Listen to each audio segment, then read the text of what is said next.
troisième thème en géographie cette année, après avoir vu habiter les villes, après avoir vu habiter les espaces à forte contrainte. Eh bien, aujourd'hui, le programme nous invite à s'intéresser aux espaces littoraux, aux espaces de bord de mer.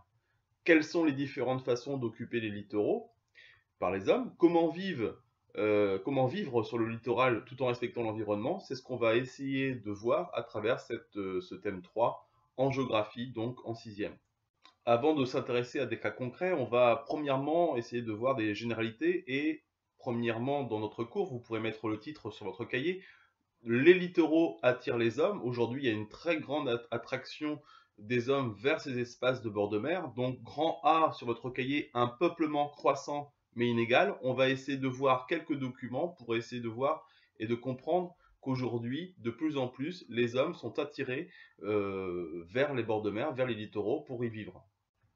Si on regarde ce premier document que vous pourrez retrouver sur le diaporama en format compressé sur le blog Le SAV de la salle 16, on s'aperçoit que les littoraux, ces espaces de bord de mer, sont des espaces relativement très attractifs.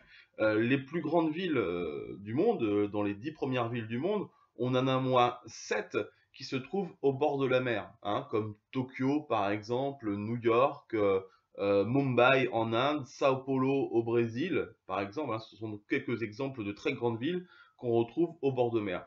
Et on s'aperçoit que une très grande majeure partie de l'humanité vit au bord de la mer. À peu près 60% des hommes vivent à moins de 50 km des côtes. Il y a cependant quelques exceptions, hein. Tous les littoraux ne sont pas forcément massivement occupés par les hommes. Il y a quelques espaces dans le monde, hein, qu'on le voit à travers cette carte, où les littoraux sont relativement peu peuplés pour au moins deux raisons. Soit le littoral en question a de fortes contraintes euh, climatiques ou géographiques liées à son relief et qui fait que les hommes ne sont pas forcément pressés pour habiter ces espaces-là, au bord de mer, soit que le littoral a été préservé pour son environnement. Donc dans les deux cas, on a quelques espaces côtiers dans le monde où les hommes sont moins présents que sur l'ensemble de la planète. Donc, en guise de synthèse sur votre cahier, après avoir marqué les titres qu'on a déjà donc vus, hein, les littoraux attirent les hommes, grand A, un peuplement croissant mais inégal, on va essayer de faire une petite synthèse écrite. Donc voilà ce que je vous propose. Aujourd'hui, 60% de la population mondiale vit à proximité de la mer, hein, à moins de 100 km des côtes.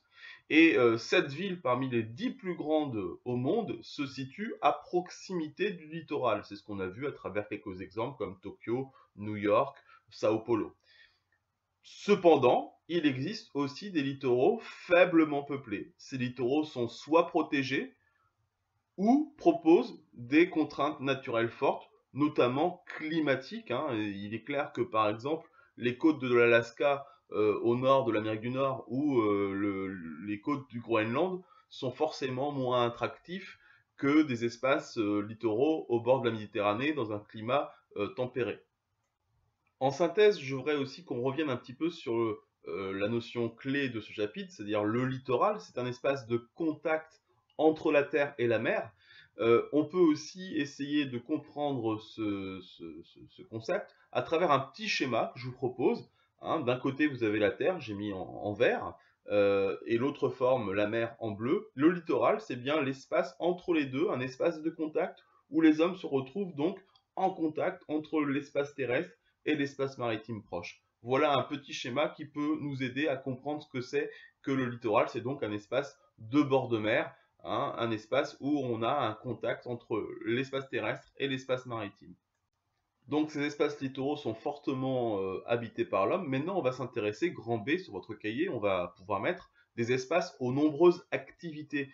On va retrouver plusieurs types d'activités sur ces espaces de bord de mer où on pratique, par exemple, si vous regardez ces images, première image en haut à gauche, l'activité de la pêche, évidemment, hein, pour ces ressources à l'intérieur donc des fonds marins. On a, si vous regardez la photo de droite en haut, l'activité du commerce. On a aussi en bas à gauche l'activité industrielle Et puis enfin, on a l'activité touristique de bord de mer qui va faire que des hommes vont venir sur une durée assez courte profiter de cet environnement du bord de mer. Donc plusieurs types d'activités que l'on va essayer de résumer à travers un petit schéma synthèse. Donc voici ce que je vous propose en termes de synthèse, hein. Activité humaine sur le littoral, premièrement la pêche, hein, qui est une activité relativement ancienne de l'homme, présent sur ce territoire. On a deuxièmement le commerce maritime de marchandises, puisqu'on s'aperçoit qu'aujourd'hui de plus en plus les produits circulent par la mer et donc forcément les ports sur les espaces côtiers sont très aménagés. Troisièmement, l'industrie, transformation des matières premières en produits finis sur cet espace maritime aussi. Et quatrième activité, le tourisme balnéaire, l'activité récente plutôt, mais qui se développe de plus en plus.